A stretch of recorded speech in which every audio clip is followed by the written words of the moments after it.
time for the Almost Daily Dave, a Wednesday edition of the mini-me version of a Nooner with Dave Lamont, and I would be Dave Lamont. Thank you for popping in.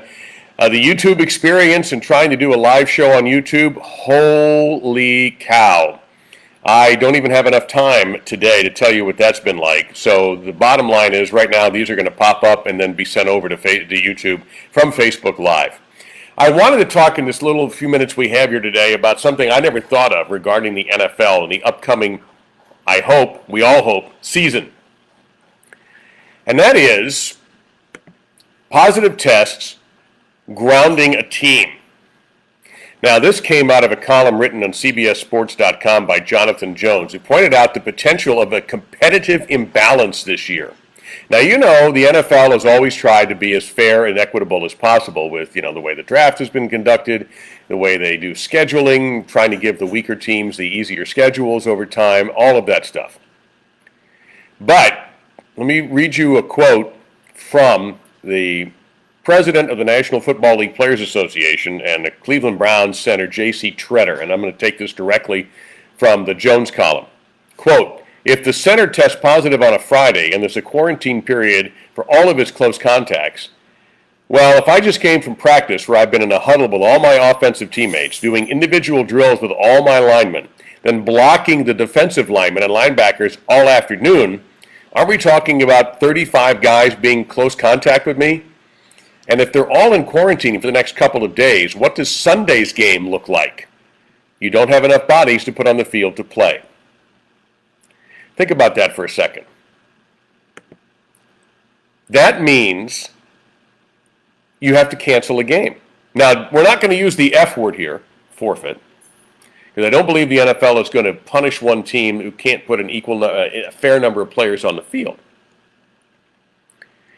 But I'll come up with this hypothetical possibility. Let's say this does happen. Let's say the NFL goes ahead, by the way, thumbs up, no preseason, although it stinks for the rookies who are trying to make impressions, and I get that. I really do. But still, it's less painful for the rest of us.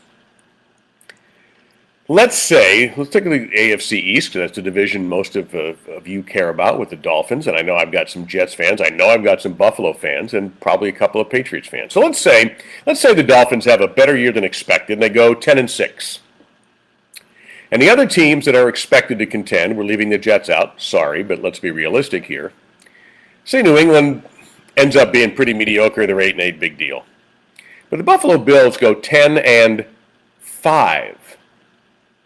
Yeah, they had to have a game canceled during the season because of quarantine issues. So they lost a game.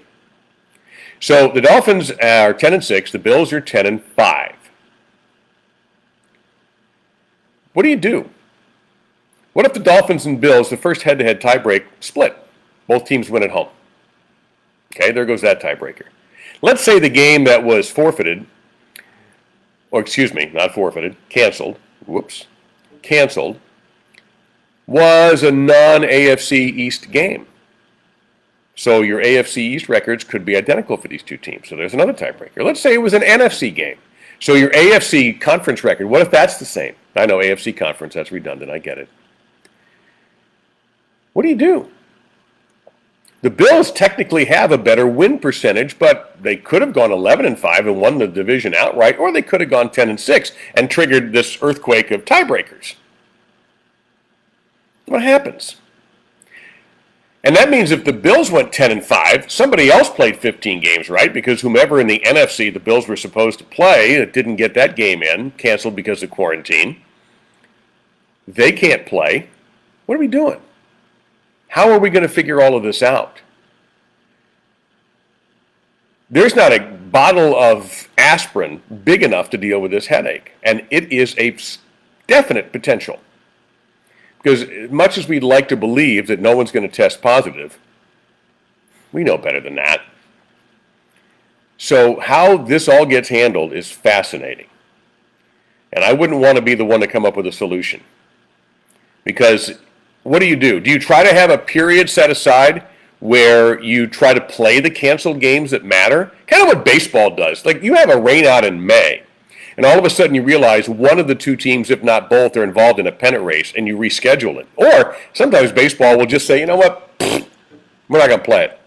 Just don't even bother. Two teams are out of it. The game means nothing. And you don't play it. So has the NFL tried the baseball method? Well, that's not quite as easy. So that is a scenario that really gums your brain when you think around it. I was thinking about this all morning. What do you do? And I don't have an answer. But the NFL is going to have one. And maybe they do, and they're just holding that card in their pocket because they're waiting for this scenario to happen. I'll put it to you this way. If they don't have it, they're stupid. And as dumb as they can be sometimes, I'd like to think they're not that dumb in this case. That'll do it for today's Daily Dave. I'll be back tomorrow with another edition, and then the Friday, the full nooner before taking the weekend off. Don't forget, please subscribe to my YouTube channel.